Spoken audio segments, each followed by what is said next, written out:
Buenas noches. Un gran gusto de estar juntos. Yo creo que esta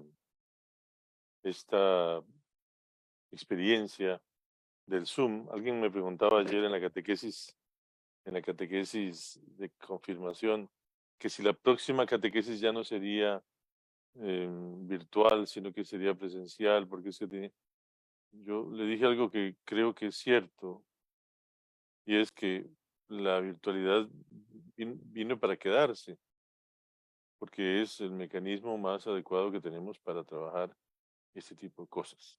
Sobre todo porque a estas horas usted ya no quiere salir de su casa, yo tampoco. Y preferimos estar aquí, cada cual en su casa, y como decía una señora muy acertadamente, posiblemente con pantalón de pijama y pantuflas. Bueno, yo no soy así, pero muchos podrán estar así. Eh, Tradicionalmente, yo sé que en Barba se ha hecho, ha habido charlas en los miércoles sobre temas diversos, y ya hasta me lo confirmaron que sí, que había habido actividades con la doctora Flores, por ejemplo, y otras personas más. Pero lo interesante, bueno, a mí se me ocurrió que hiciéramos una cosita sencilla, y creo que es sencilla, pero es un poquito larga. Había pensado en hablar en general de las pasiones de Cristo, de las cuatro pasiones, pero no resultó tan fácil y tan sencillo, porque son muy largas y todas tienen más o menos las mismas cosas, pero tratadas con diferente acento. Entonces pensé en hacer cuatro temas, uno de cada pasión. Eh, Se me ocurrió entonces el que tengo más claro, tal vez, el que tengo más sólido, es el último, que es el de la cruz, el de la pura cruz. Entonces comencé a pensar qué le sacábamos a San Marcos, o qué a San Mateo, o qué a San Lucas. Bueno, y surgió esto, que es lo que vamos a conversar, y con todo el respeto y cariño se los voy a compartir. El tema de hoy tiene que ver con el huerto de los olivos, y es un tema que está muy vinculado con el domingo pasado. El domingo pasado en las iglesias del mundo eh, hablamos sobre las tentaciones. Lo iba a poner por ahí, después se me olvidó, que cuando terminan las tentaciones, según San Lucas, dice que el diablo se fue para esperar un momento mejor. Yo tengo la impresión de que el momento mejor era el huerto de los olivos, por supuesto. Pero bueno, hablaremos de eso en el transcurso de esta conversación. Mm, Creo que me quedó muy larga la presentación, pero son frases cortas, todas las láminas, son muchas láminas, con frases cortas que, bueno, que podríamos eventualmente compartir, o no sé. La charla creo que queda grabada, de manera que se la puede escuchar si es que le interesa. Y podemos tener, pues, incluso un compartir de ideas. Hoy mismo, si usted tiene alguna cosa, me la va poniendo en el chat, y yo voy, al final tal vez las puedo revisar a ver qué se puede hacer. O después lo podemos conversar en otra oportunidad, porque de estas cosas lo que más fascina, lo que más encanta de la experiencia bíblica es la fuerza inmensa que tiene la persona de Jesucristo, que viene sobre nosotros con toda su intensidad, y que nos hace pensar y repensar cosas que nunca se nos habían ocurrido, se le ocurrieron a alguien. Y bueno, aquí estamos. Voy a trabajar con tres libros fundamentalmente, aparte de la Sagrada Escritura, por supuesto, tres libros fundamentales. Un documento teológico importante que se llama Mysterium Salutis, que es una obra teológica inmensa. Son como 16 tomos, pero yo no tengo más que uno y medio. En un artículo de un gran teólogo del siglo XX que se llamó Hans Urs von Balthasar. Eso por un lado. Por otro lado, las anotaciones maravillosas de Joseph Ratzinger en El Jesús de Nazaret, que es un libro muy bonito, que todos podríamos tener porque son muy bonitos, son una narración de la vida de Jesús en tres tomos: infancia, la predicación y la pasión, muerte y resurrección. Y la tercera cosa es un libro de un magnífico biblista que se llama Raymond Brown, especialista en San Juan, pero que tiene dos tomazos dedicados a la pasión de Jesús. Con esos tres libros logré reunir un montón de información y algunas láminas que vamos a ir jugando en este lapso. Vamos a compartir la imagen porque ya le digo que yo tengo un apasionamiento muy grande por las láminas y las cosas que se pueden mostrar. Y entonces con esto vamos a ir conversando. Eh,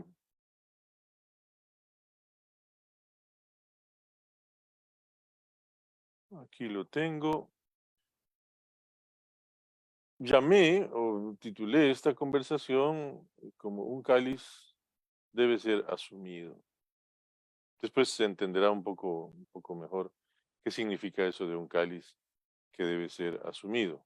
Pero sobre todo tenemos que partir de la idea de que trabajamos con la pasión según San Lucas, sobre todo en el capítulo 22. Trabajaremos Lucas, la semana entrante, si Dios quiere, Marcos, la siguiente Juan y la última Mateo, con la última de las charlas que ya les digo tiene que ver con la cruz como tal. Serían huerto, negaciones de Pedro, juicio de Jesús y cruz. Empezamos con esto del cáliz que debe ser asumido, pero voy a establecer una especie de pequeño prólogo que me interesa mucho porque además, si usted lo tiene claro, las tres pasiones de los sinópticos que se leen en los ciclos A, B y C el Domingo de Ramos, este año leeremos, Dios mediante, el Domingo de Ramos, la Pasión según San Mateo, empiezan las tres pasiones de los sinópticos con la narración de la Santa Cena. La de San Juan, que se lee el viernes, ya no, porque el viernes, primero San Juan no tiene narración de la cena, a menos que usted quiera hablar de los grandísimos capítulos de la sobremesa. Pero sobre todo porque lo de San Juan viene después, de la cena, entonces no entra. Mateo, Marcos y Lucas empiezan con la cena. Y yo quisiera, pues, a manera de prólogo, ya que estamos analizando San Lucas, trabajar un poquito eso que se da en el momento en que Jesús se sienta a la mesa con sus apóstoles. Vamos a partir de una idea un poco extraña, y es intentar entender la magnitud de lo que es la encarnación del Hijo de Dios. Con una frase que creo que es de von Balthasar, dice, la imagen rota de Dios en el ser humano no puede restaurarse sino desde Dios. Por eso es una tarea que debe asumir el segundo Adán, el que viene del cielo. Habíamos sido creados a imagen y semejanza de Dios y nuestra imagen y semejanza quedó destrozada por el error humano y eso hace que Dios quiera restaurarla, pero tiene que hacerlo Dios mismo y para ello utilizará al segundo Adán, aquel que viene del cielo. Se entiende entonces que la encarnación, el momento en que Jesús nace de María la Virgen, que es muy importante y trascendental, ese nacimiento no es un fin en sí mismo. El nacimiento de Cristo en carne tiene una finalidad, una meta, y el derrotero, la meta de la encarnación del Hijo de Dios es la pasión del Cristo en la cruz. Jesús nace para morir. Bueno, al final, ¿cuál novedad? Todos los seres humanos nacemos para morir. Entonces, vamos a entender muy bien, si partimos de la idea de que todo ser humano, a partir del pecado, nace para morir, porque decía San Pablo el domingo pasado, por un hombre entró el pecado en el mundo y con el pecado de la muerte, y todos murieron porque todos pecaron. Si todos los seres humanos nacemos para morir, vamos a darnos cuenta de que si Dios quiso una experiencia humana desde lo más profundo, la única manera como Dios podía tener una experiencia humana desde lo más profundo, puso el acento decisivo en el momento culminante del ser humano, en el momento en el que el ser humano termina su vida, es decir, al llegar al final. El final de la vida del ser humano es para Dios el momento más interesante porque es allí donde el ser humano se define completo. Mientras yo estoy vivo, estoy incompleto. Todavía mi caminar no, no ha concluido. Papá cumple hoy 29 años de muerto, murió bastante joven, 75 años. Bueno, eh, qué tirada, ¿verdad? Pero esa fue su vida, él terminó su vida. Nosotros seguimos avanzando en nuestras vidas. El punto culminante es el final. Si Dios quería una experiencia humana plena y esencial y desde dentro, tenía que poner el acento decisivo en el punto final de la vida de Jesús. Por eso decimos que la salvación, esa es una frase de von Balthasar, muy curiosa con los términos que usa. La salvación se arraiga en el hiato de la muerte, el hiato de la muerte. Un hiato es, lo sabemos, lo que saben en castellano, los que estudian español saben que el hiato es el momento en que un diptongo se separa por la presencia del acento. Cuando se acentúa la vocal débil, las vocales se separan, forman dos sílabas distintas. El hiato es una ruptura. En el diccionario va a decir que hiato viene de hiatus, que es la solución de continuidad, de interrupción o de separación espacial o temporal. Un hiato es una abertura, una grieta, es decir, el hiato para nosotros, según von Balthasar, es la muerte. Nosotros caminamos todos los días de nuestra vida hacia el hiato de nuestra muerte, cuando nuestra vida temporal se rompa y nosotros entremos en una situación de crisis. Por supuesto, había que solucionar esa crisis. Era necesario que interviniera Dios, hecho carne, para que en el momento de compartir nuestra muerte fuera vencida en la victoria. Eso es bien interesante y bien importante y bien profundo. Dios se hace carne para morir, porque el ser humano alcanza su plenitud en su muerte. Dios se hace carne, entra en la muerte, destruye la muerte y a partir de eso ya nosotros no tenemos que morir. Allí vamos a entrar en ese profundo misterio de comunión, porque la vida humana va a ser plenamente humana cuando esté sumergida en amistad y en fraternidad inquebrantables. Esto que forman estas manos aquí nos hace pensar en que el ser humano está para vivir en comunión, para vivir en unión común, para abrazarnos, para acogernos, para conversar, para crecer, para estimularnos, para avanzar juntos hacia el final, porque al final vendrá la victoria por Jesucristo. Entonces ahí vamos a entender un poquito mejor el hecho de la Eucaristía. En la Eucaristía Jesús lava los pies a sus discípulos. Es un elemento trascendental. Es trascendental que Jesús lave los pies a sus discípulos. Es algo casi impensable, ¿verdad? Es absolutamente absurdo, porque además lo hace vestido de esclavo. ¿Y cómo se vestían los esclavos? No, no se vestían, se quitaban la ropa. Jesús, envuelto en un pañito como un esclavo más, se postra delante de sus apóstoles para lavarles sus pies. Al ponerse al servicio del ser humano, al lavar los pies, al lavar los pies a su criatura, esta frase es muy impactante. Dios revela plenamente su divinidad. Dios, es plenamente Dios cuando se postra ante su criatura y nos da a conocer lo más hondo de su gloria. Dios es glorioso en el momento en que se somete a su criatura para sacarla del misterio de la muerte y llevarla a la vida nueva. Nosotros entonces contemplamos al Dios hecho carne y entendemos que solo, como decía el Padre Miguel, lo dice muchas veces, solo es comprensible el Dios crucificado, porque es el Dios que fue capaz de compadecerse de usted y de mí y lo hace físicamente postrándose delante de sus apóstoles para lavarles los pies. Allí revela plenamente su divinidad y nos da a conocer lo más hondo de su gloria. Bien, después de lavar los apóstoles, vamos a ver lo que nos dice Lucas. Estamos en la Pasión según San Lucas, narrando la cena según San Lucas. Dice el apóstol, dice, perdón, el evangelista, que llegada la hora, llegada la hora, y es un momento importante, es una frase importante, llegada la hora, Jesús se sentó a la mesa con sus apóstoles.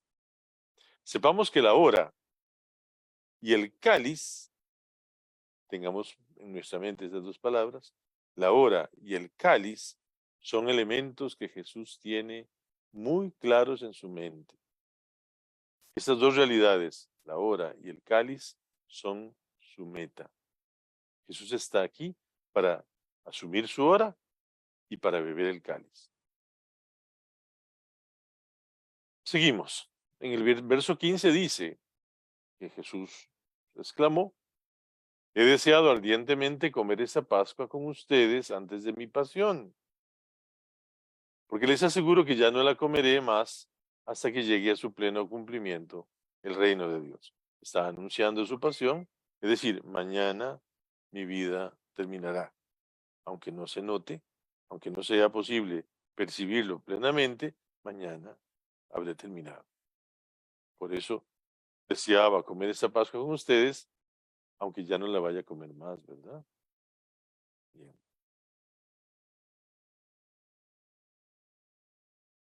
Volvemos a repetir el argumento. La amistad entre ellos, de los apóstoles y Jesús, ha sido fundamental. Lo que más revela la gloria de Dios es el afecto entre las personas, la cercanía, la amistad. Cuando nosotros entramos en amistad, cuando nosotros formamos comunidades, cuando nosotros somos un grupo de servicio que se reúne y que comparte y que hace cosas y que dice cosas y que crece, en ese momento somos más verdaderamente cristianos.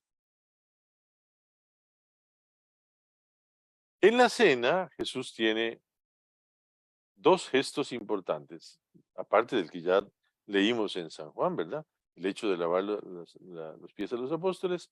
En la cena vamos a conocer tres elementos. Uno de ellos no es tan importante, los otros dos son fundamentales.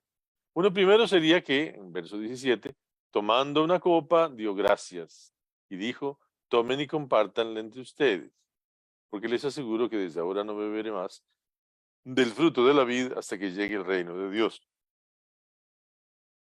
Ese es el cáliz. ¿Por qué el cáliz primero que el pan? No, no, no, no. Esta no es la consagración del cáliz. ¿Cuántas copas tenía bien, cuántas copas se bebían en la cena de Pascua? Todavía hoy se sabe que la cena de Pascua tiene 4 copas. Una antes de la cena, que sería esta. Una con la cena. Una después de la cena. Y la otra al final, cuando ya la gente se va a despedir. Quedaban muy alegres los que participaban de la cena. Sobre todo que era un vino muy fuerte, ¿verdad?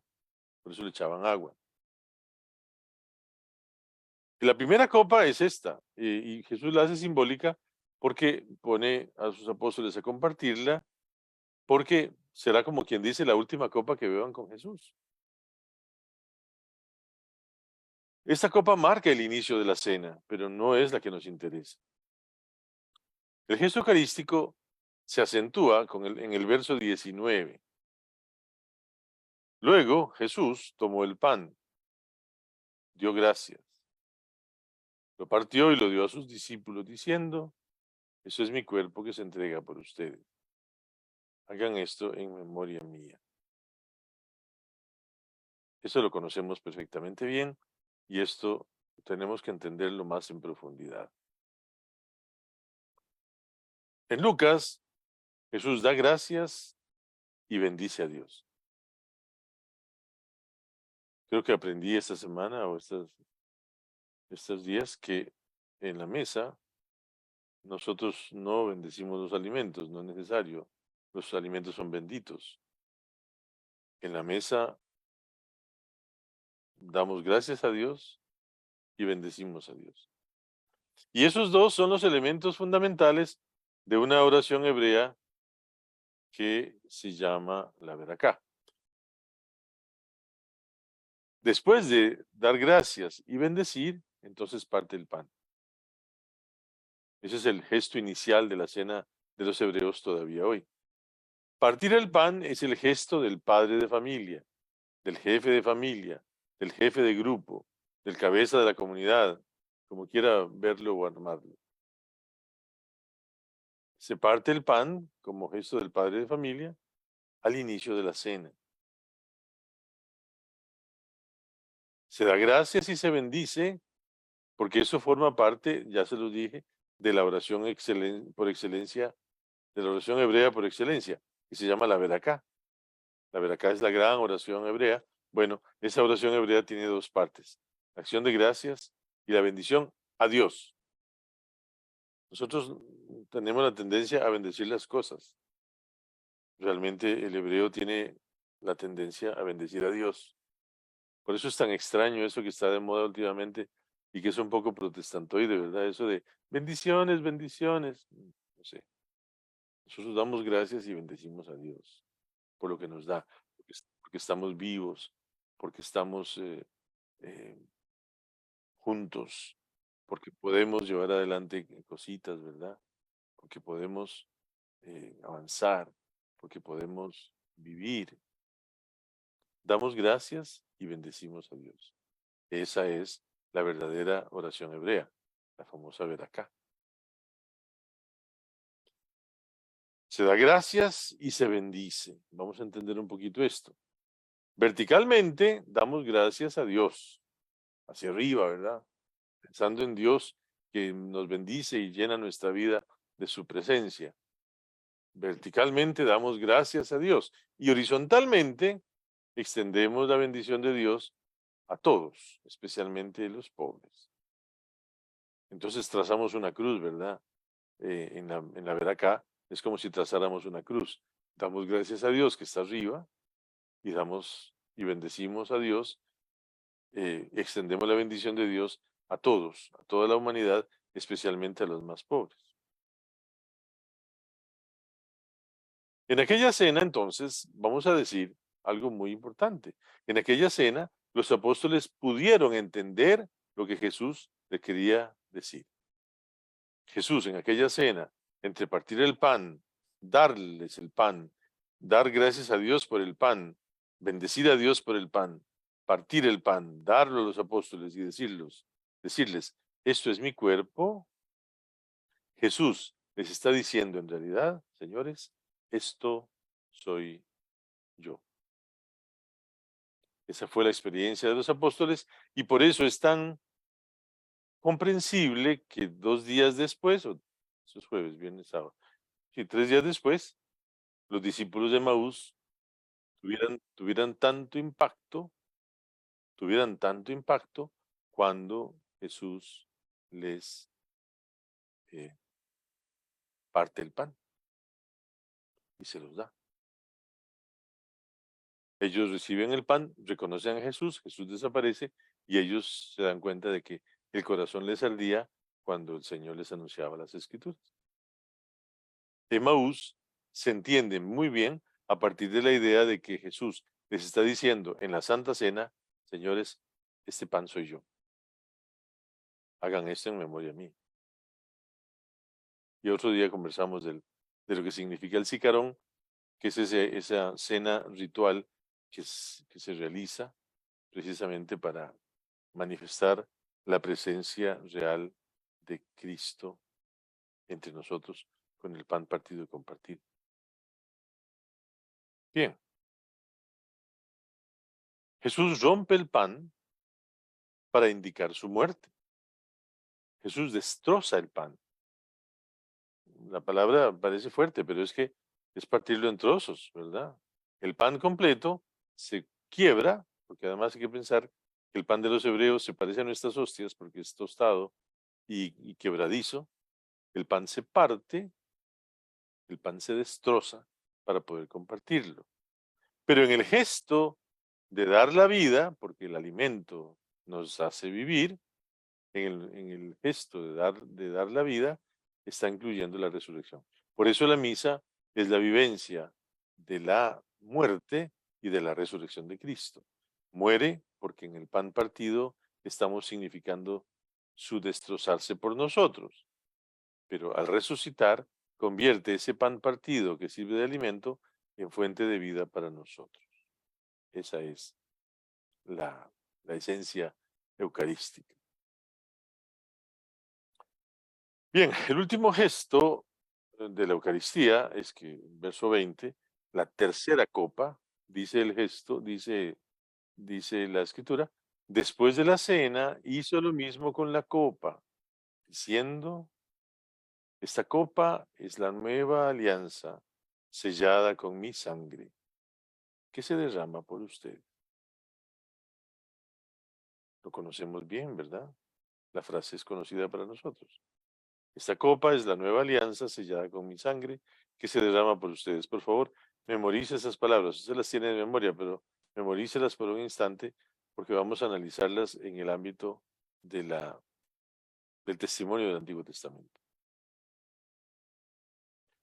Benedicto dice que el gesto del cáliz es más complicado porque Jesús entrelaza en el signo del cáliz con las palabras que dice, Jesús entrelaza tres signos proféticos. El primero, la alianza del Sinaí, en Éxodo 24:8. No se va a acordar usted, pero se lo voy a recordar porque para mí es trascendental y lo uso mucho. Dice el texto sagrado que Moisés tomó la mitad de la sangre, la puso en unos recipientes y derramó la otra mitad sobre el altar. Luego tomó el documento de la alianza y lo leyó delante del pueblo, el cual exclamó, estamos resueltos a poner en práctica y a obedecer todo lo que el Señor ha dicho. Entonces Moisés tomó la sangre y roció, asperjó la sangre sobre el pueblo, diciendo, ojo lo que dice Moisés, esta es la sangre de la alianza que ahora el Señor hace con ustedes, según lo establecido en estas cláusulas.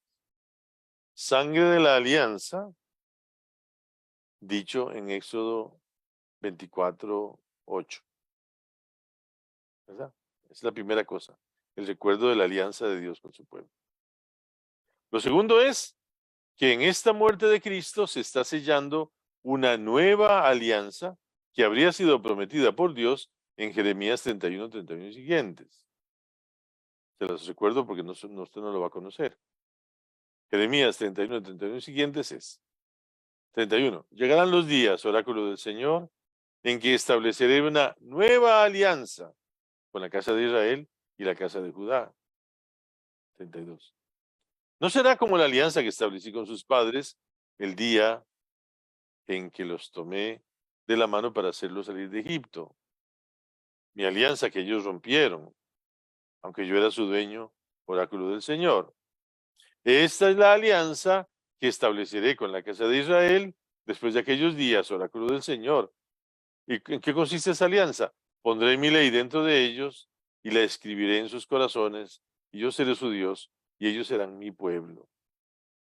Así tenemos dos profecías, la de la alianza anunciada por Moisés, la de la nueva alianza anunciada por Jeremías. Y el tercer elemento es el gesto de morir el siervo de Dios, llevando el pecado de muchos y obteniendo entonces la salvación.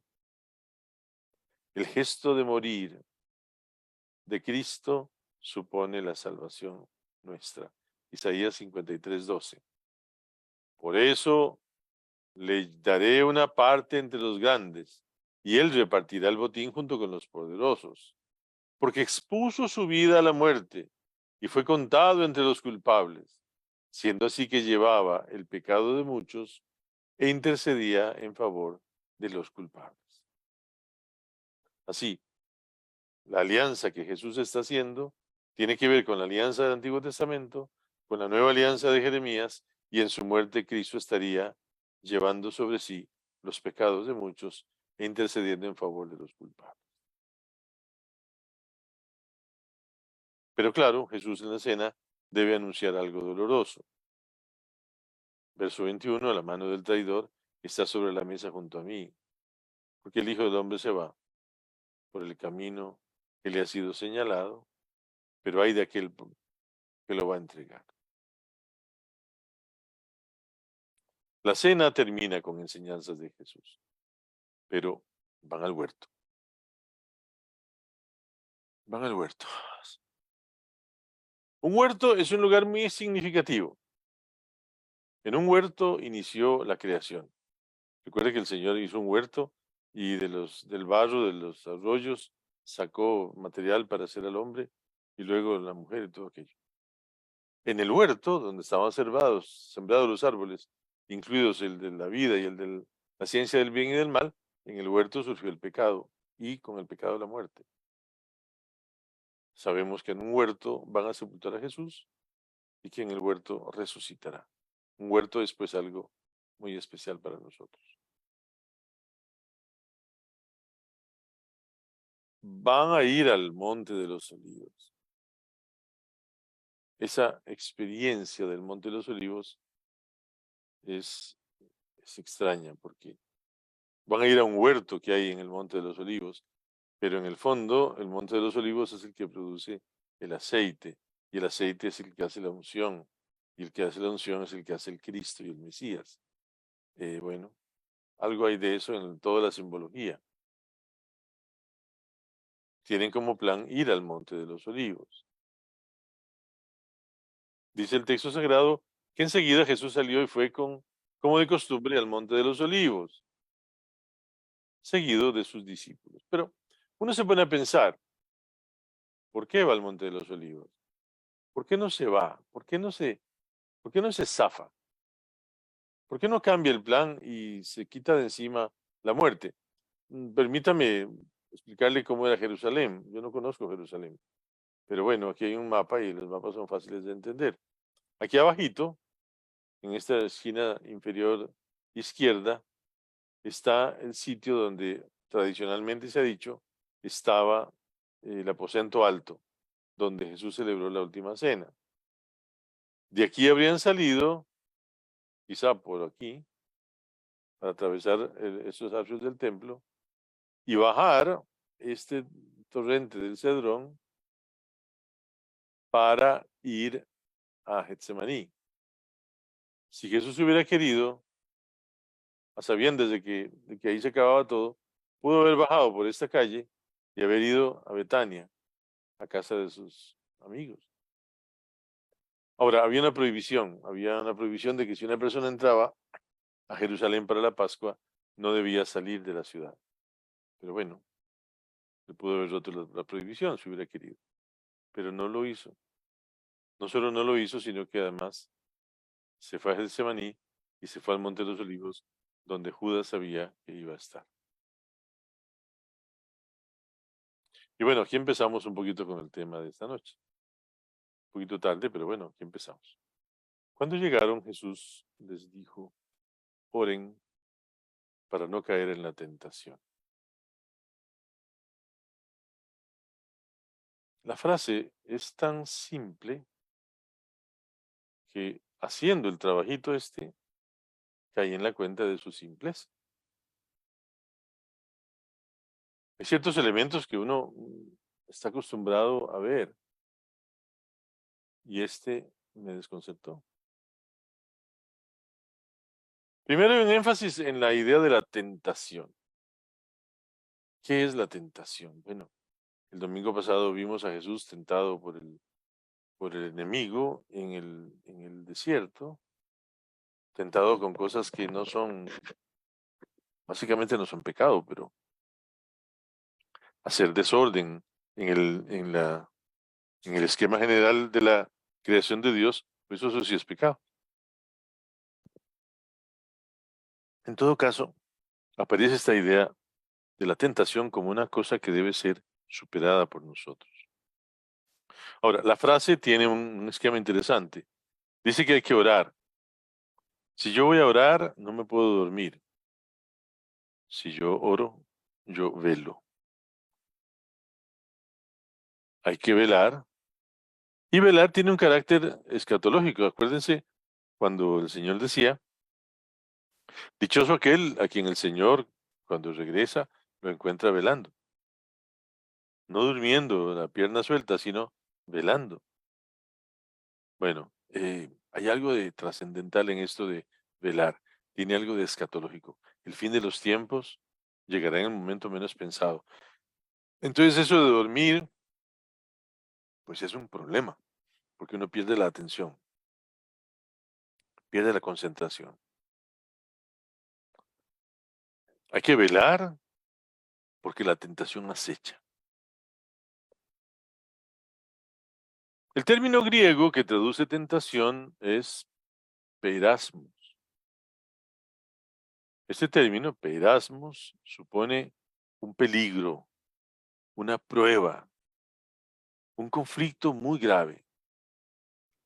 La idea de Jesús, la frase de Jesús, nos está diciendo que hay que saber huir del peirasmos, hay que huir de la tentación, hay que hacer un gran esfuerzo para no caer en ella.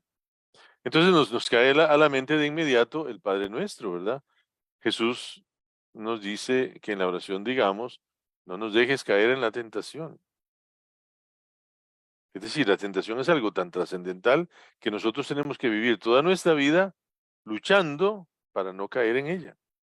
¿Y cuál es la tentación? No, es que para cada cual es como diferente, como que es un asunto casi que personalizado. Yo no sé exactamente cuál es mi tentación, podría imaginarlo. Como que me ha cambiado también.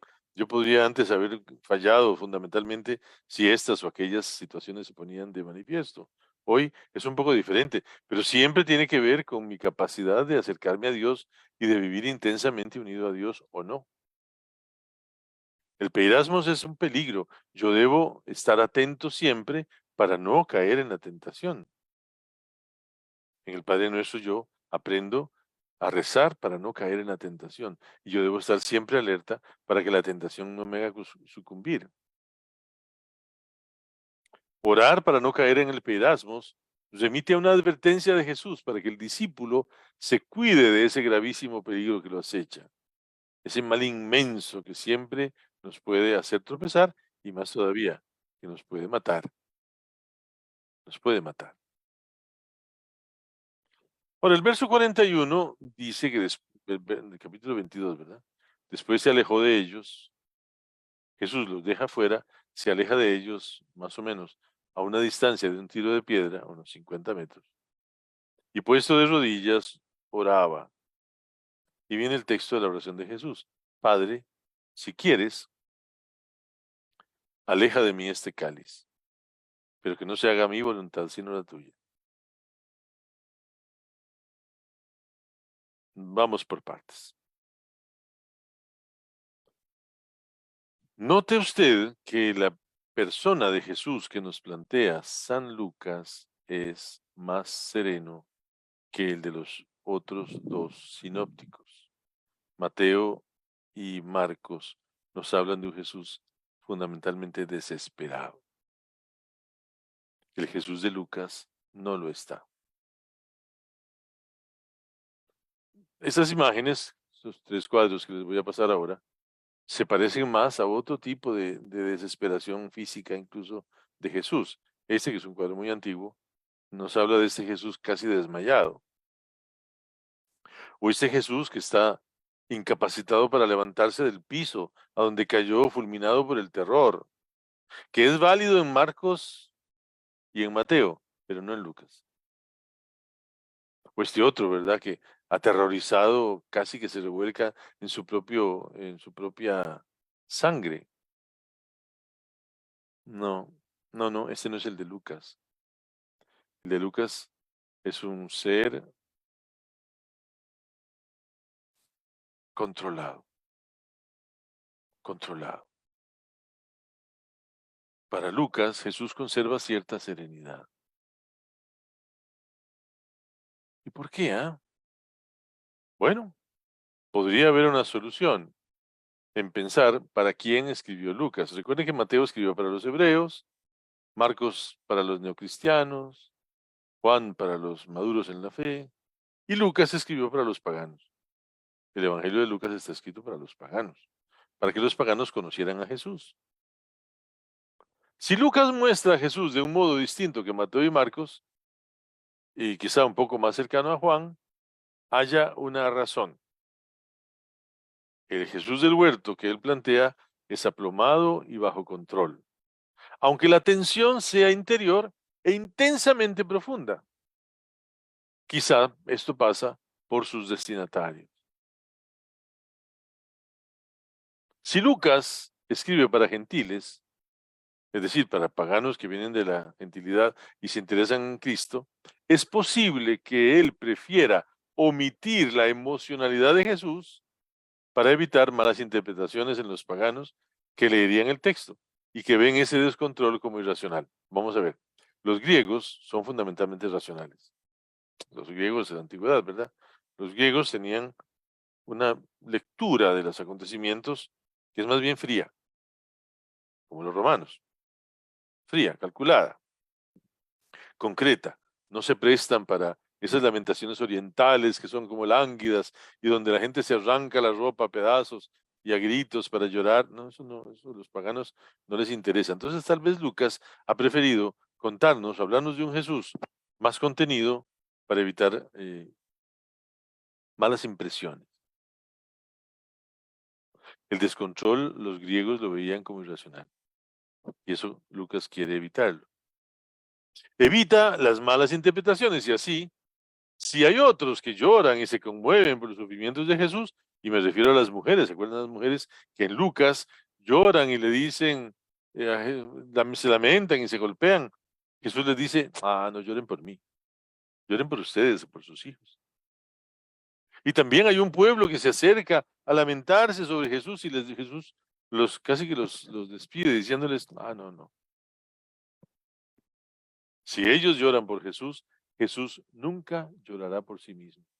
Jesús mantendrá el control, aunque por dentro esté como un volcán.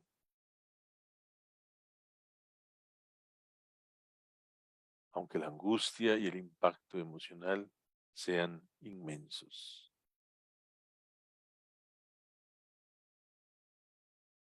Ya después de noche y Jesús está en el huerto, sumido en su plegaria y enfrentando su propia realidad y su propia situación. Jesús ora intensamente durante su propia experiencia de la tentación. ¿Cuál es la gran tentación de Cristo? La gran tentación de Cristo se las acabo de mencionar. Haber dicho, vámonos de aquí. Aquí esa cosa se va a poner fea y yo no me interesa esto se está poniendo peligroso. Judas se fue, no sé dónde se fue, yo sé que me va a traicionar y si trae soldados aquí, ¿qué va a pasar? No, vámonos. Y esa habría sido la gran tentación, huir de lo que Dios le proponía. Jesús ora intensamente durante su experiencia de la tentación y nos estimula a nosotros a orar para no caer en la tentación nuestra. No sé cuál sea mi tentación, no podría decírsela con claridad, pero yo conozco mis pecados y sé cuáles son mis grandes vicios, de mi impaciencia, no sé, mi furia, no sé. Usted sabrá cuál es la suya. Hay que tenerle mucho miedo a esa parte de nuestras propias personalidades, porque ahí nos jugamos nosotros intensamente. Ahora, Jesús está en oración intensa porque le ha llegado la hora. ¿Se acuerda que hablamos de la hora? Jesús está en oración intensa porque le ha llegado la hora. La hora y el cáliz implican una cosa muy importante. En Jesús de Nazaret, la hora y el cáliz quieren decir que el pecado del mundo penetra la existencia personal, la existencia corpórea y espiritual del mediador, de Jesucristo. Es decir, Jesucristo en el huerto está siendo víctima de del horror más espantoso que podamos imaginar, porque el pecado del mundo está como filtrándose a través de sus poros, en su realidad personal, en su cuerpo, en su espíritu. Él, que está surgiendo como mediador entre Dios y los hombres para morir por los pecados del mundo, está sintiendo la intensa fuerza de ese pecado del mundo.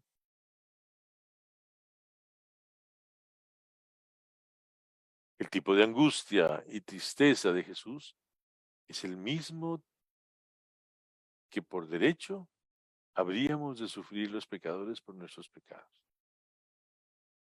Pero yo, más usted, más el que sigue a la par y el que está atrás, juntos forman la angustia y la tristeza de Jesús.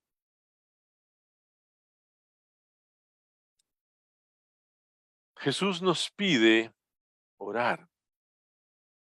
Y nos lo pide porque somos una iglesia, dice von Baltasar, que intermitentemente acompaña y abandona a su cabeza sufriente e indisoluble.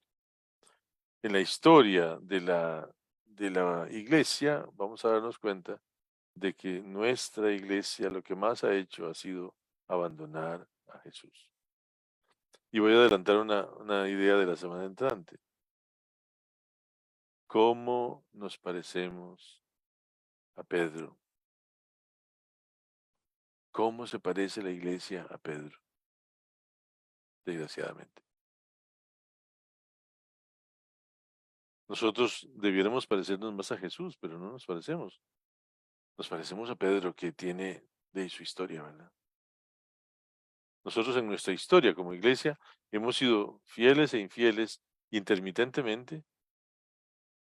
Incluso varias veces al día hemos cambiado de derrotero, ¿verdad? Hemos sido trigo y cizaña constantemente.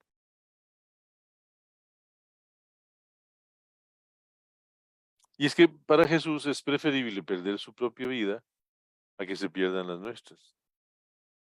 Jesús está dispuesto a hacer lo que sea para que usted y yo no tengamos que morir. Solo Él sabe el valor de nuestra vida.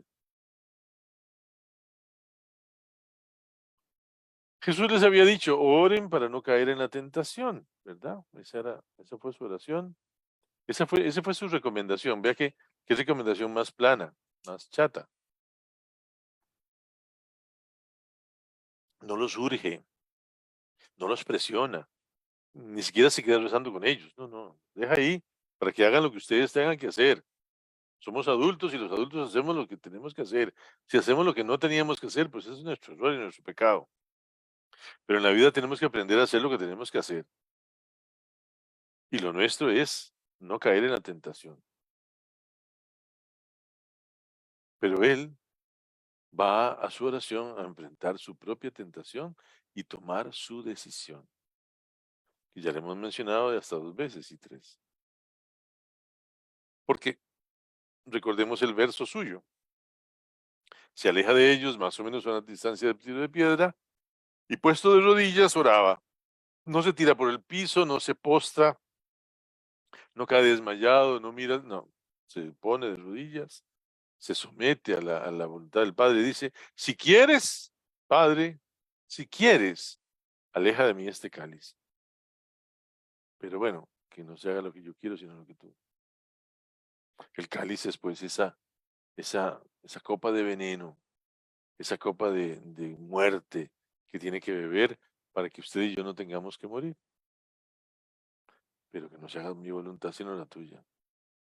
Entonces, en el huerto, ese es un clásico dibujo del huerto de los olivos, que siempre me ha gustado mucho. Crecí con uno parecido, donde la vecina de enfrente lo tenía en su sala. Dubois, creo que se llama el artista. Eh, en el huerto, Jesús está haciendo el discernimiento, ¿verdad?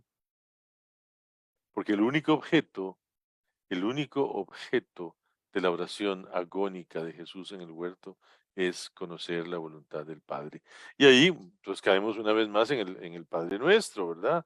Así como nosotros tenemos que luchar para no caer en la tentación, tenemos que luchar todos los días para conocer la voluntad del Padre y decirle al Padre que no se cure mi hermano, o que no se salve mi cuñada, o que no tenga, qué sé yo, sino que se haga tu voluntad en la tierra como en el cielo, porque eso es lo único importante para los seres humanos, las criaturas de Dios. Todas las criaturas de Dios tenemos una única finalidad en la tierra: hacer la voluntad del Padre. Y eso es lo que Jesús realiza. Y Jesús tiene un único objeto en la oración agónica en el huerto: conocer la voluntad del Padre. pero el Padre guarda silencio. Y ese es el gran problema de la oración en el huerto. Si Jesús ha pasado toda su vida en oración, ha sido porque era una oración muy fácil. Yo creo que el ser humano que tenía la oración más linda y más fácil de hacer era Jesús, porque Jesús se quedaba solo, se sentaba o se hincaba y le decía Padre, y el Padre decía sí, ¿verdad? Sí, mi chiquito. ¿Qué pasó? ¿Qué crees? Siempre. La oración era sencilla, era espontánea, era colmada, y por eso Jesús tenía las certezas del amor de Dios. Y tenía esa idea, dice, si no sería él realmente hijo de Dios, tan extraña que suena la frase, porque cada vez que se dirigió al Padre, cada vez el Padre le contestó. Y aquel día guardó silencio, el monstruoso silencio.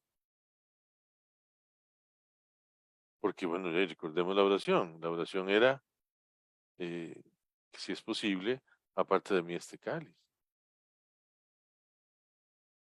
El Padre guarda silencio. Es tal el silencio que guarda el Padre respecto del cáliz que Jesús comprende por fin. Estamos frente a un silencio, ¿cómo se llama eso? Un silencio positivo. No te están diciendo que sí, pero tampoco te están diciendo que no, con lo cual, evidentemente la respuesta es sí. Vas adelante.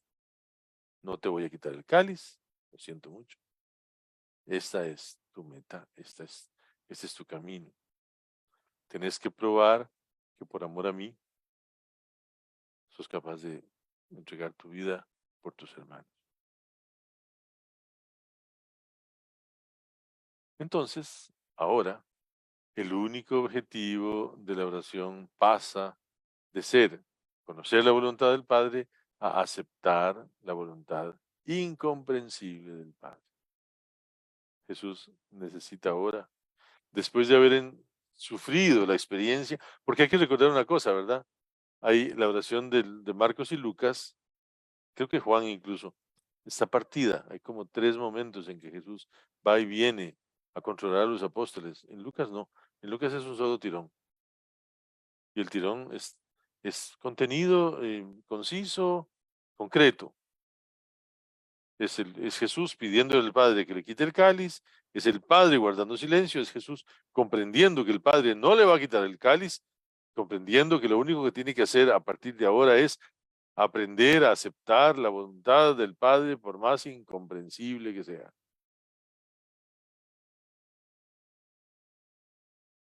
Entonces eso se llama oración.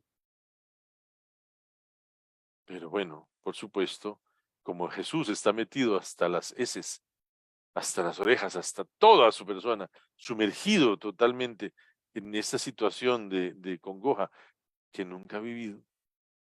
Y es como la primera vez en que Jesús va a estar absoluta y totalmente sumergido en experiencias de abandono. Esa oración de Jesús estará marcada por unas realidades que son, que son muy negativas, pero que usted y yo las vivimos siempre. Yo no sé si Jesús las había vivido antes, algunas sí aisladas, pero no en relación consigo mismo. Y eso tiene que haber sido muy angustioso.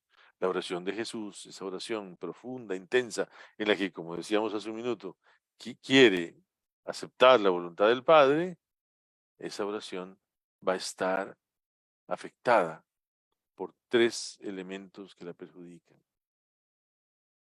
Va a estar saturada, distraída, descontrolada. Va a ser una oración descontrolada porque habrá una especie de eh, experiencia aterrorizante. A ver, ¿cuáles son esos tres elementos? El miedo. Una de las cosas que más nos afectan en la vida es el miedo. Hay fantasías literarias en que se nos habla de cómo las grandes figuras del mundo no tenían miedo, porque el ser humano sueña con la idea de no tener miedo, pero todos hemos tenido miedo. Yo me recuerdo a mí mismo de 4 o 5 años, eh, yendo en la noche, en aquella oscuridad de la casa, yendo a decirle a mamá que yo tenía miedo. El miedo nos mata.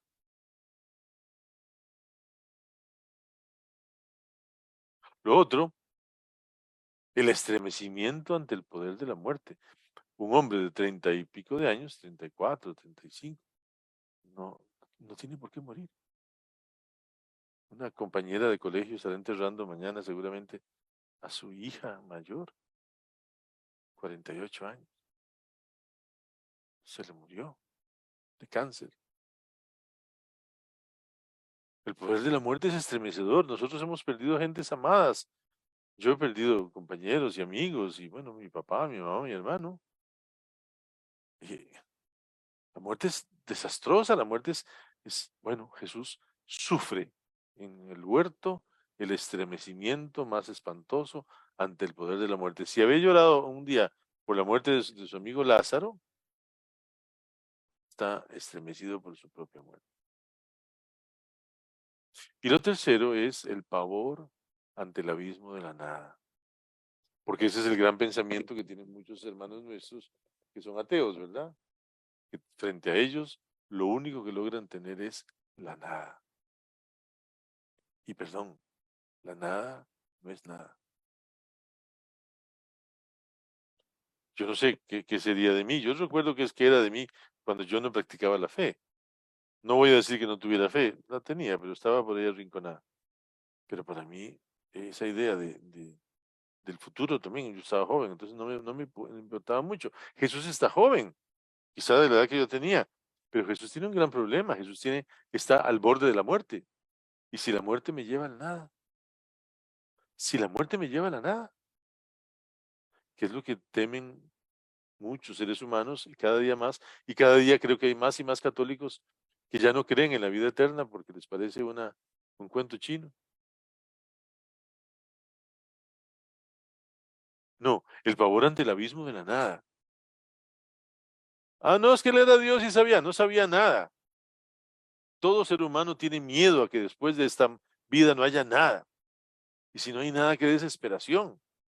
Como Jesús es un ser humano, tiene esas tres ideas, las voy a devolver las tres para que las volvamos a pensar. El miedo, todos los seres humanos tenemos miedo y Jesús era ser humano, tiene miedo. Todos los seres humanos le tememos a la muerte, Jesús es ser humano, le tiene miedo a la muerte. Y todos tememos que detrás de todo esto no haya nada. Jesús era ser humano y tuvo en su mente la idea, si mi padre, que antes me hablaba todo el día, a lo mejor era una alucinación y no existe, y yo me hundo en el abismo de la nada. Ahí viene la alusión de Lucas a la idea del sudor y la sangre, ¿verdad? Dice que del cuerpo de Jesús que sudaba gotas como de sangre. Estrictamente no dice que sean de sangre, dice que son como de sangre, son como gotas que brotan de lo más profundo de la sensibilidad destruida de Jesús.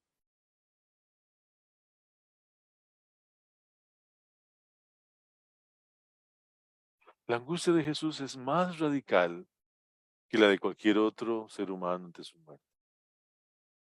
La angustia de Jesús es más radical que la de cualquier otro ser humano ante su muerte, porque en la muerte de Jesús se están enfrentando la luz y las tinieblas, la vida y la muerte.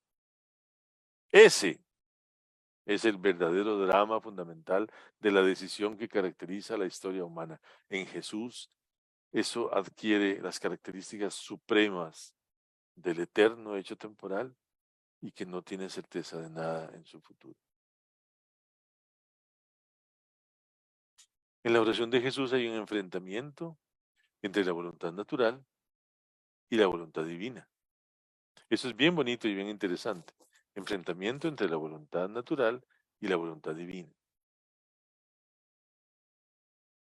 La voluntad natural del hombre Jesús se resiste, rechaza eso monstruoso y destructivo a lo que se enfrenta y tiene toda la intención de rechazar. Cualquiera de nosotros diría, no, no, no, no, no, no, no quiero eso. La voluntad natural de ese hombre, de Jesús, Se resiste a eso monstruoso y destructivo a lo que se enfrenta y está decidiendo rechazarlo.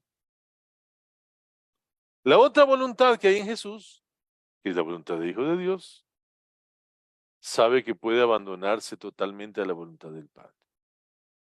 Entonces vamos a notar una cosa interesante.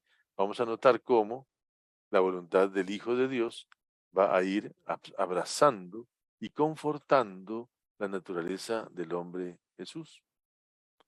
Se dice que en Jesús hay dos voluntades, pero que la voluntad humana es asumida por la voluntad divina. Es la primera vez que entendí esto. La voluntad del Hijo de Dios, que sí sabe que puede abandonarse totalmente a la voluntad del Padre, convence a la voluntad humana de Jesús para que cambie de opinión, para que no destruya lo que ha logrado. Y entonces, esas voluntades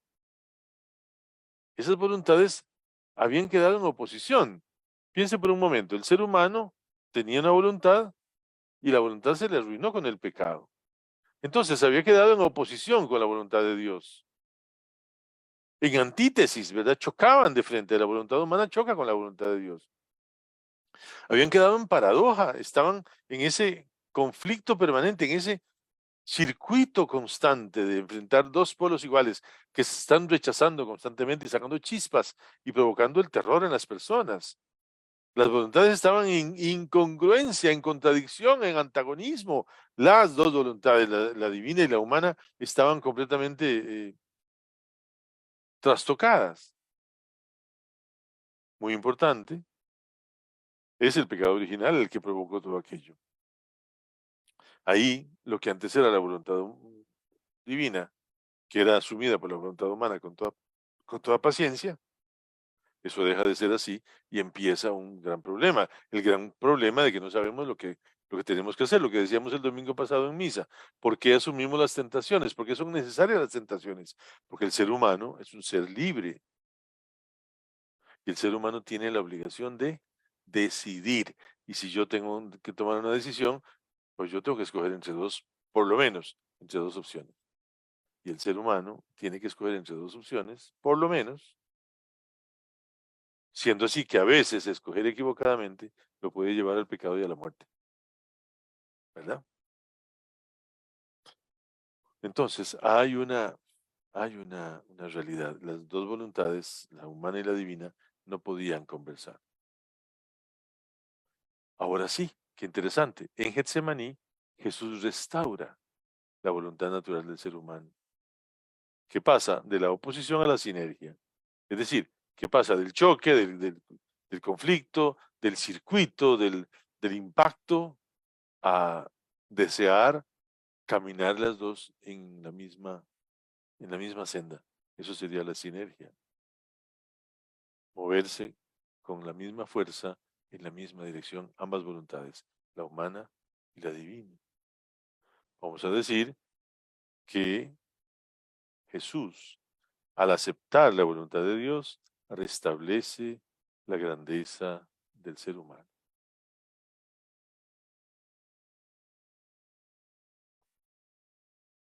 Sí, ya se acabó. ¿Por qué se acabó? Falta toda la pasión. No, no, ya no interesa. Lo que vendrá luego es una consecuencia. Sí, a Jesús lo tienen que matar, se lo van a llevar, lo van a medio juzgar los Sanedrín, lo van a llevar a Pilatos, harán desastres, lo golpearán, lo medio maltarán y luego lo pondrán en una cruz, todo lo que usted quiera. La tarea ya está hecha. Jesús en el huerto ya logró lo que se quería de él, que entendiera que debía someterse a un proyecto de salvación en el cual él, si salía perdedor, Dios vería qué haría con él, pero que había que hacerlo. Es el gran momento, el más grande momento en la historia de la humanidad se juega en el Huerto de los Olivos, en aquel sitio donde Jesús aprendió que era necesario abrazarse a la voluntad del Padre, aunque pareciera destructiva. Allí era todo tiniebla interior y conflicto. pero empezó a haber una coherencia.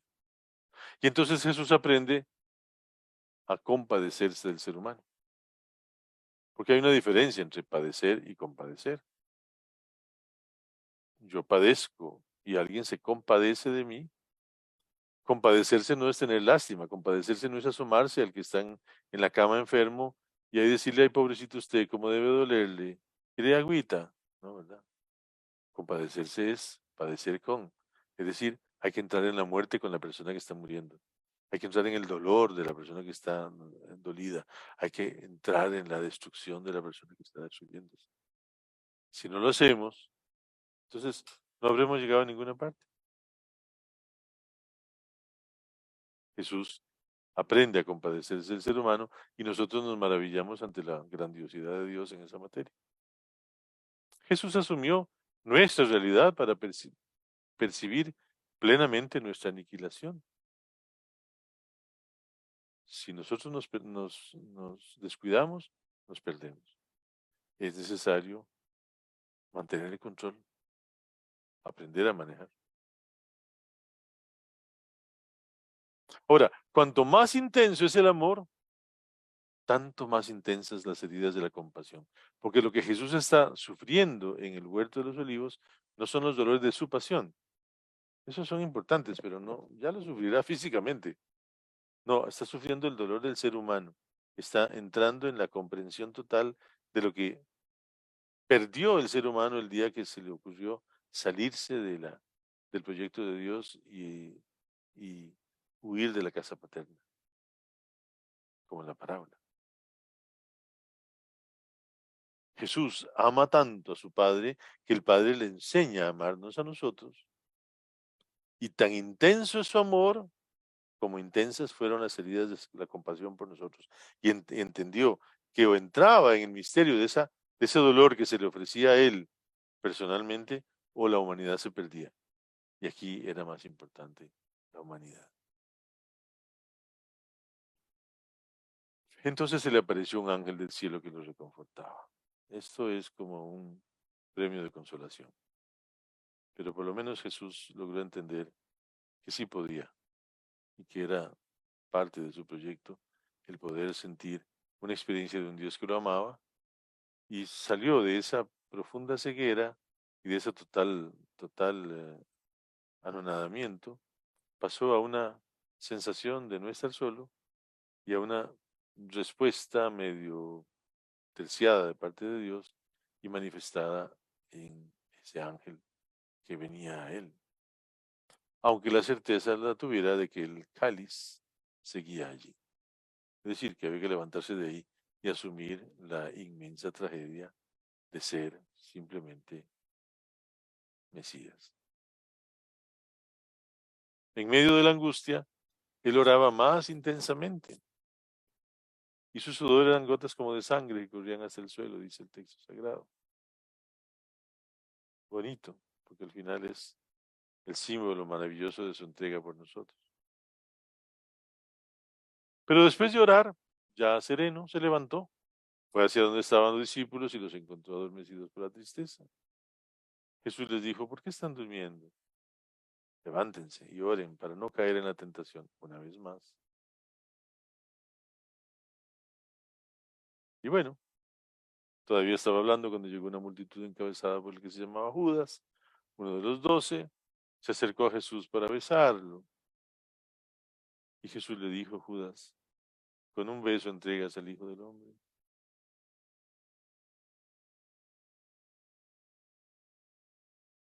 Creo que eso es uno de los cuadros que más amo. El beso de Judas del Giotto di Bondone, que está en la Capella Scrovegni en Padua. Es impresionante la fuerza que tiene el cuadro, sobre todo porque tiene una gran violencia en las lanzas y las hachas levantadas. Y luego este envolvimiento de Jesús en el manto amarillo de Judas. Un Jesús sereno, un Judas viciado por su propia maldad. Ese personaje que nunca sabremos cómo es. Y la violencia de Pedro que le corta la oreja a Malco y los sacerdotes y los qué sé yo.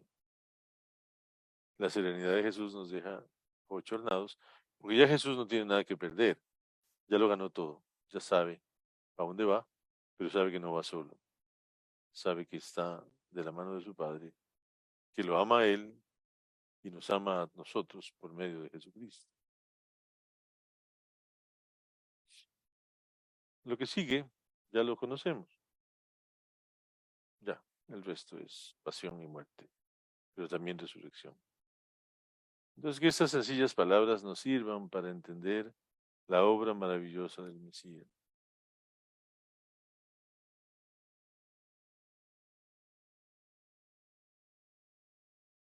Alabado sea Jesucristo.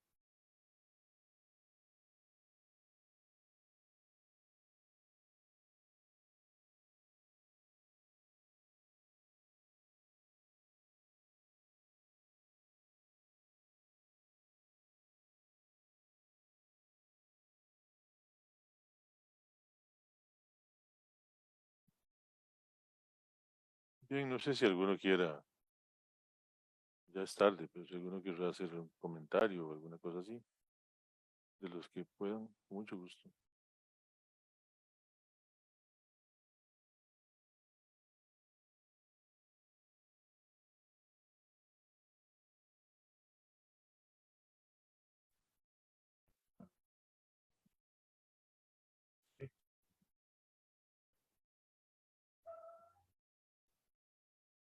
Padre, me escucha.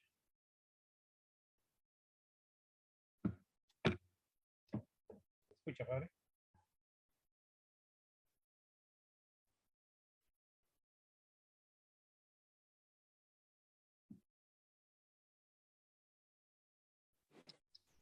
Yo sí lo escucho.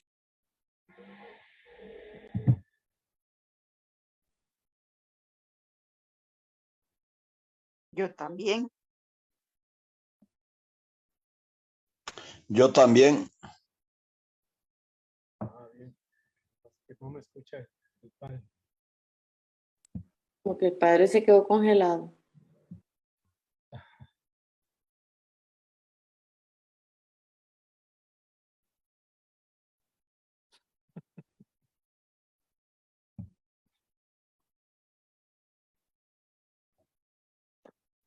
Patricia Jiménez dice que uno se siente muy amado por Dios. Sí, Patricia, se siente uno muy amado por Dios. La obra de la salvación es... Por eso me duelen tanto los ateos, porque los ateos se están perdiendo de la riqueza infinita que es Dios. Dios muestra en cada paso, en cada palabra de Jesús, en cada gesto, en cada circunstancia, se muestra y nos muestra su grandiosa idea, la idea que tenía de salvarnos, de sacarnos de la muerte. Dios no nos quiere muertos. Y se le vienen a uno entonces las frases de la escritura, como aquel canto que dice, bueno, que es un pasaje bíblico que dice, Dios no quiere la muerte del pecador, sino que viva. O la frase que dice, Dios no envió a su Hijo al mundo para condenar al mundo, sino para que el mundo se salve por él. Exactamente eso, Patricia Jiménez. Uno se siente amado por Dios. Yo lo que hice fue una sopa con los 3 libros. Están ahí puestos encima todavía. Porque sigo con las otras dos. Ya tengo terminada la Semana Santa, pero me aturde mucho porque es mucho material y es importante. Son muchas cosas muy importantes. Yo supongo que muchas cosas se perderán, pero son esas conclusiones a las que llegaron señores que pensaron y repensaron e investigaron y aprendieron lenguas y aprendieron idiomas para poder leer la escritura en las lenguas originales y lograr responderse oscuridades que ellos tenían. Sí. A mí me impacta ya revisando las cosas y encontrando las frases de los diferentes teólogos, uno dice, pero ¿qué es esto? Esas formas como llegan a los puntos de inflexión para poder entender qué fue lo que quiso decir o cómo. No estoy escuchando qué. No, porque si no abren el micrófono para hablar, no sé, no puedo escuchar. Y es que había un señor que quería hablar, padre. Sí, esta mañana, sí, Jorge y Olga, no sé cuál de los dos. Esta mañana estábamos conversando con Ligia en la cocina sobre la la urgencia de de tomar más en serio el Padre Nuestro. El Padre Nuestro es una cosa muy, muy compleja, porque en el Padre Nuestro descubrimos las esencias fundamentales de nuestra fe. La colectividad, la socialidad, no sé cuántas cosas más. Yo creo que es como un momento en que nosotros tenemos que entrar en comunión con unos con otros para entender el amor de Dios.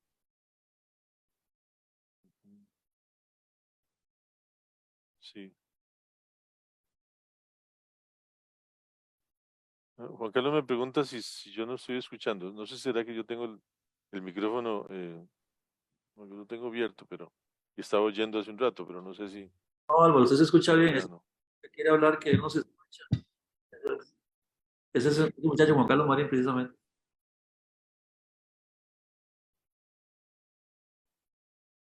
No, me da la impresión que nadie lo está, el padre no está escuchando a nadie.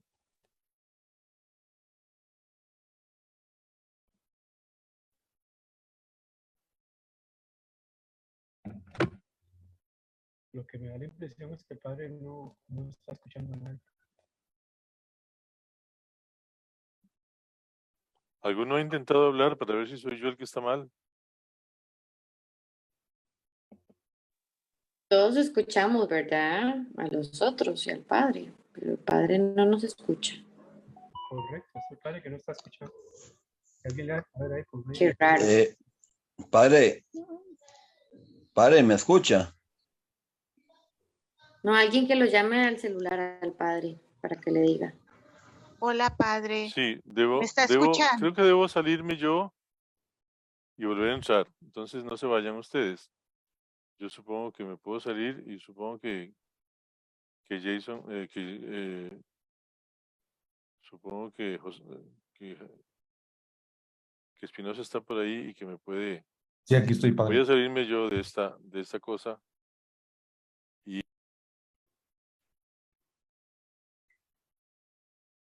Ahí sí me escucha. Y ahí la escuchamos. Vamos a esperar que el Padre regrese, a ver. Gracias, Evelyn. Hola, hola, padre, hola, padre. Hola.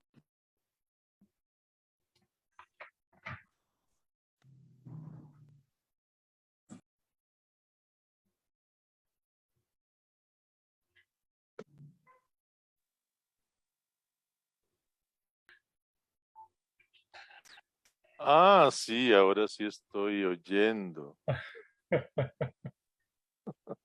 Ahora sí. Ahora Bueno. nos, ¿Escuchan? Ahora sí, ahora sí, nos sí, oye. sí, a todos. Ah, bueno, qué bueno. Bienvenido, padre. Gracias. Espero que antes me estuvieran escuchando a mí, si no sería un desastre. Sí, Sí. claro. Sí, todo. Sí, lo estábamos escuchando, padre. Ah, Todo bueno, se escuchó menos mal. perfecto. Entonces lo que pueden hacer, por favor, es si alguien quiere hablar, levanta la manito. ¿Saben cómo se levanta la mano, verdad? Sí. Sí. Bueno. Y vamos ahí bueno, va entrando cualquiera, si de todas formas tampoco es que estemos tan. Padre. Sí. Juan Carlos Marín. Sí. Padre, era que algo que me dejó ahí para que me aclare. Sí entiendo el miedo y la muerte que muchos se me pasó, pero este tema de la tercera, el abismo de la nada, sí me deja un poco intrigado porque si me puede aclarar un poco más porque entiendo que ya el Señor, por medio de los profetas, sabía lo que iba a suceder y cómo se iba No, a realizar. señor. Tal vez no en el momento, pero sí sabía que el éxito que iba a tener el Señor. No, señor. Bueno, pues acláreme, Si entonces, si Jesús hubiera tenido certezas sobre su condición y sobre lo que le iba a pasar y sobre lo que la persona humana, la parte humana de Jesús estaría absolutamente averiada. Estaría precisamente convertido en una especie como de monigote, donde Jesús entraba en el juego simplemente, y usted cállese porque lo que tiene que hacer es entregar su vida, derramar su sangre y ya veremos. No, si eso hubiera sido así, habría sido, usemos la palabra correcta, aberrante, porque el ser humano habría sido manipulado por Dios como una ficha. No, el ser humano, la parte humana de Jesús de Nazaret, tenía que alcanzar el punto más alto de su propia realidad. Y si usted, Juan Carlos Marín, tiene dudas en su propia vida, Jesús de Nazaret las tenía iguales. Porque Jesús de Nazaret era un hombre, un ser humano, en la parte humana era un ser humano como otro cualquiera. La única diferencia entre Jesús y nosotros es que él no superaba las tentaciones, no tenía ciertas inclinaciones que nosotros tenemos. Bueno, no, esa realidad, ese miedo que todos tenemos a la muerte y a la nada y a la, eso existía en Jesús, porque es un ser humano y un ser humano tiene esas condiciones. Si el Además, acuérdense que todos los textos sagrados a los cuales tenemos acceso, todos los textos sagrados a los cuales tenemos acceso, son escritos después de la experiencia de la resurrección. Entonces, si es después de la experiencia de la resurrección, todo cambia, porque, es decir, si yo conozco a una persona que se enfrenta a un cáncer, esa persona que se enfrenta a un cáncer ve el futuro cerrado. La amenaza es absoluta. La primera experiencia es amargura, tristeza, fracaso, llanto, qué sé yo.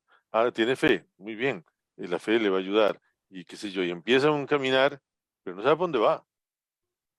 Sí, bueno, si se muere ir al cielo, no, pero no sabe cómo le va en esta vida. Cuando esa persona avanza, pues logra tener algunas intuiciones, pero siempre hay miedo. Cuando la cosa empieza a aflojar y nos sorprendemos todos ante en este caso, una acción de Dios apabullante, uno respira hondo y dice, ¿qué cosa? Bueno, pero eso no existía al principio, eso son cosas que van aprendiendo en el camino. Y entonces, ahora esa persona que tuvo cáncer puede decir, sí, yo tuve cáncer y mi experiencia fue esta y esta y esta y esta, y yo sufrí así y así, pero ya no son palabras cargadas de sufrimiento, a menos que sea muy buen escritor. Serán palabras cargadas de experiencia, pero el sufrimiento pasó a otro plano porque ya no tiene miedo. Si los libros sagrados están escritos después de la resurrección, tienen la experiencia de la resurrección. Ya eso lo tiñó todo completamente. Ya no se puede pensar cómo sería, porque ese cómo sería ya no existe, porque fue consumido con el como es. No sé si me voy a entender. La resurrección, la, la- lo vemos la semana entrante, Jorge, porque lo de Pedro es una cosa muy complicada. Pero bueno, Pedro es un caso. Pedro es un caso. Pero Pedro y Juan y Santiago y todos. Juan, ¿por qué está Juan a los pies de la cruz? Porque la madre hizo así y lo jaló y le dijo, venga conmigo. Y ya está. Juan no puede decir que no. Pero si por él hubiera sido, se hubiera zafado como todos. Hay una frase muy bonita que aparece la semana entrante y es, bueno, la semana entrante la vemos. Yo creo que es urgente entender que que la realidad se va construyendo, mi realidad. Yo hace 1 año y 4 meses pensé que no iba a salir nunca del corazón de Jesús. Cuando me avisan que vengo para Barba, ¿cuántos me habían dicho a mí que yo vendría para Barba? Nadie. Cuando yo vengo a Barba, de todo es novedoso y lindo, pero ¿cómo iba a saber yo que iba a tener un problema con esta persona a la que ni conozco, por ejemplo? O yo nunca pensé que iba a estar tan cerca de otras personas que no conocía tampoco, pero que ahora resulta que son cercanos y colaboradores y entusiastas y gozan y disfrutan. Es un mundo que se va abriendo como un amanecer, pero ese amanecer es el que todos los seres humanos vivimos. Y Jesús tenía que vivirlo igual para no ser injustos con ese ser humano llamado Jesús.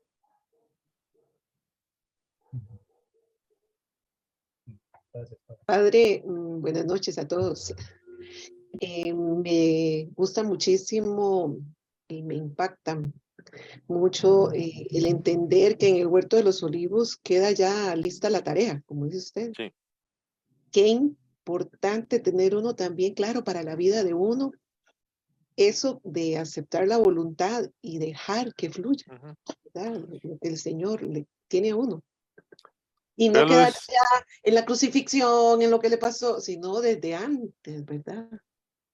eso se percibe mejor con otros evangelistas cuando, creo que es Juan, en la oración dice, Padre, que, que este cáliz pase sin que yo lo beba. Bueno, pero si no, que se haga tu voluntad. Y luego se levanta de ahí y cuando sale, a donde están los otros, les dice, ¿por qué? El cáliz que me da mi Padre, no lo voy a beber. Por supuesto que lo voy a beber. Es decir, ya no está Jesús, el Jesús golpeado, vapuleado, flagelado, todo eso que vemos en Jesús y que es real, que no es fingido, no, es real.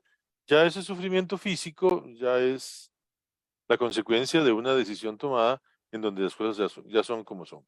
Yo Sí, avanzo poniendo toda mi vida en manos de Dios, mi vida ¿cómo es que dice el Salmo? Mi vida está en tus manos. Es un canto que se canta cuando para los muertos se usa, ¿verdad? Senderos creo que tiene un canto así. Mi vida está en tus manos. Sí, bueno, esa es la idea. Entonces, qué me puede pasar? Ay, que me pase lo que me pase, ya no me preocupa tanto. Ya yo tengo la certeza en mi Dios y ya está. No es que no sufra ni que yo no, sí que le duele, por supuesto, y los clavos, sí, sí, todo eso, pero ya eso en la oración, como dice Jorge ahora lo escribió por ahí, en la oración ya Jesús se puso en las manos de Dios, Dios, bueno, con Lucas le mandó un ángel, ¿verdad? Por lo menos, y le dijo, eh, vamos, confía. Y Jesús se pasa de este estadio, se dice en teología, al otro. Pasa, da el paso, y ya una vez que se da el paso, ya lo que viene después ya no importa. Y uno lo ve en las personas que están muriendo, cuando la persona se decide a morir, porque ya no hay nada que hacer, la persona se serena y pasa de este mundo al Padre. Si no, siguen aferrados y aferrados y aferrados. Y en ese momento uno se da cuenta de que la gente necesita todavía algo, ¿verdad? sí. Y hay gente que dice, es que está esperando a fulano. Y no es falso. Yo recuerdo el padre Vargas, que es un hombre que yo creo que le debimos haber hecho santo. Rafael Vargas era un santo, es un santo. Felo tenía una preocupación en su corazón, tenía 97 años. No sé si lo recuerden.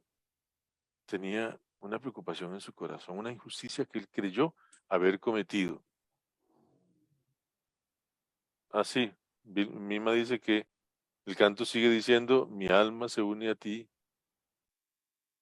Claro, ese es el secreto, ¿verdad?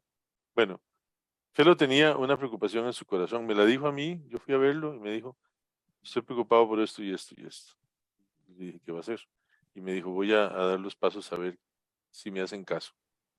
Dio los pasos y Monseñor Garita fue el que oyó su preocupación, solucionó el problema, se firmaron unos papeles y a los 3 días Felo estaba muerto.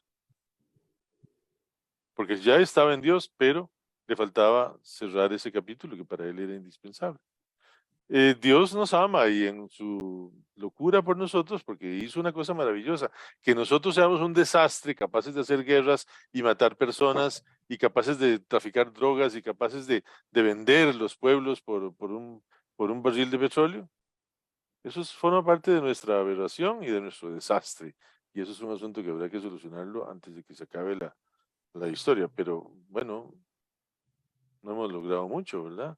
Me encantó hoy leer un documento en que el Papa obliga a los cardenales y a los obispos a pagar alquiler en el Vaticano.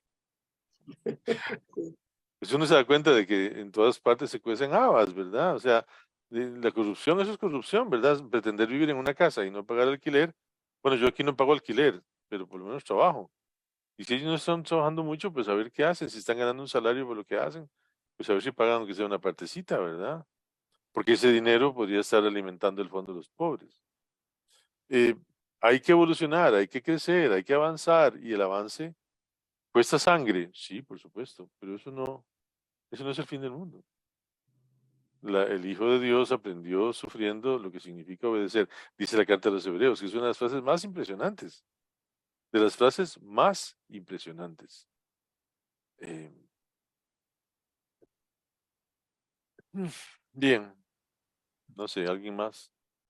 Melissa dice que tuvo una visión diferente, una visión nueva de la pasión. La pasión es tremenda, pero nosotros somos muy románticos y el romanticismo nos lleva a llorar por el Nazareno. No, no, el Nazareno ya no es para eso, es el huerto.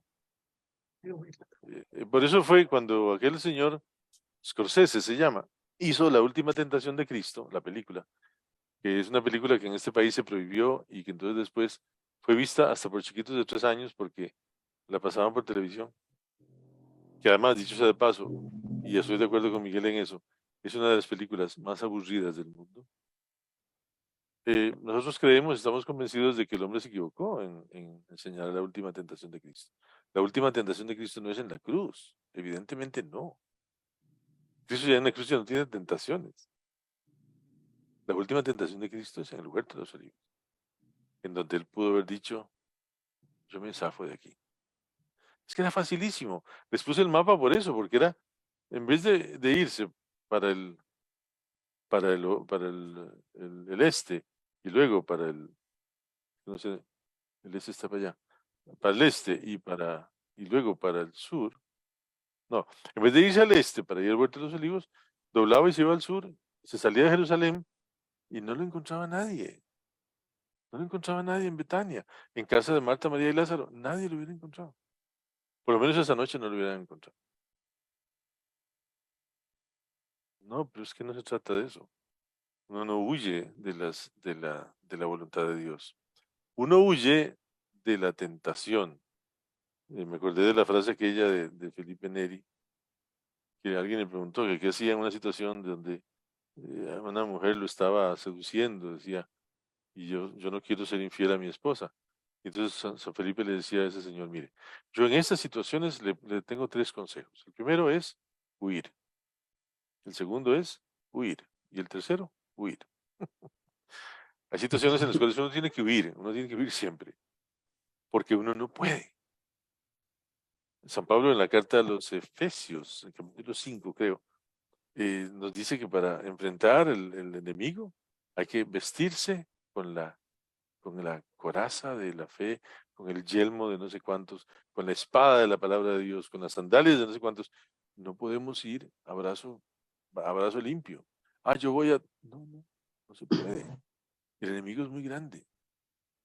Hay que ir cubierto con la palabra de Dios, por lo menos, para ser una persona recta, para ser una persona honorable.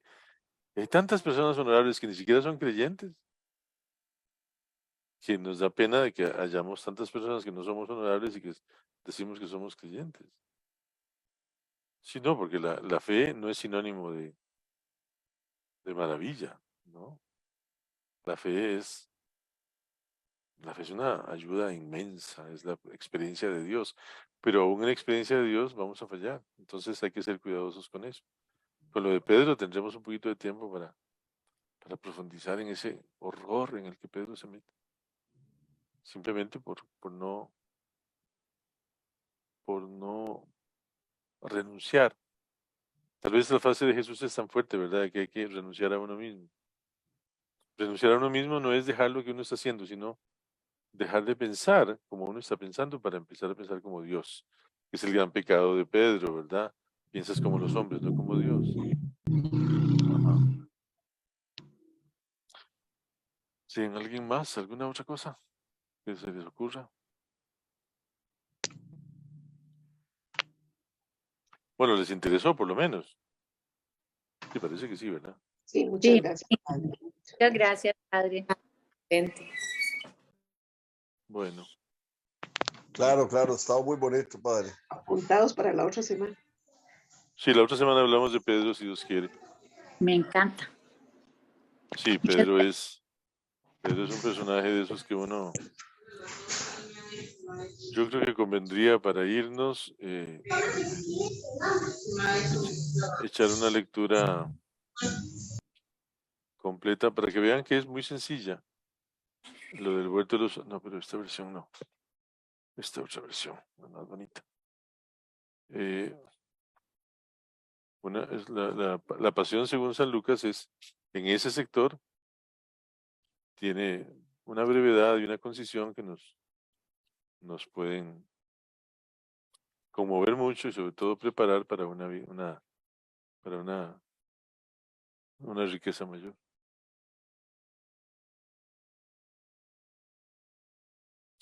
Vea, es que son apenas del 39 al 45.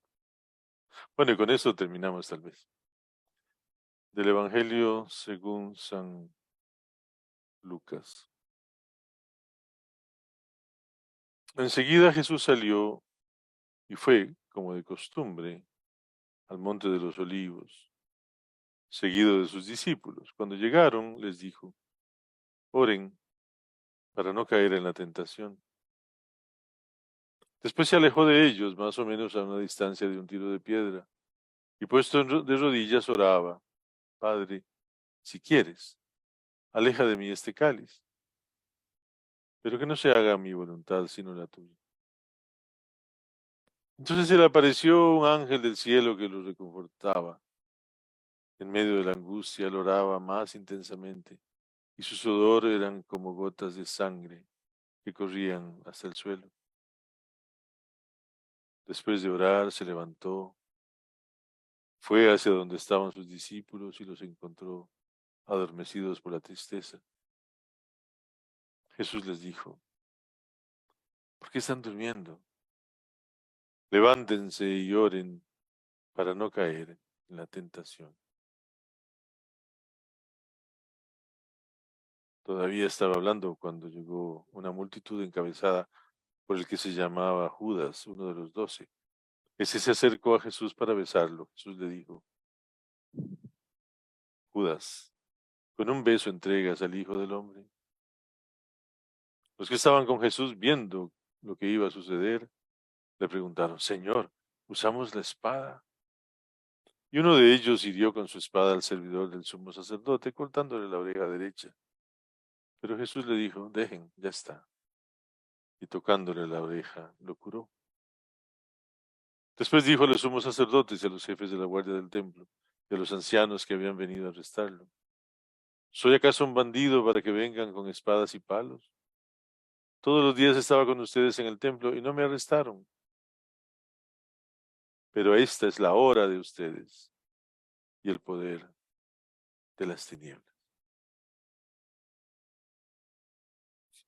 Palabra del Señor. Te damos gracias, Señor Jesús, porque en tu pasión, en tu entrega, en tu ejemplo, tenemos vida. Ayúdanos a cumplir cada día la voluntad del Padre. Tú que vives y reinas por los siglos de los siglos. Amén. Bien, buenas noches, muchas gracias. Dios los acompañe. Buenas Buenas noches. noches. Muchas gracias.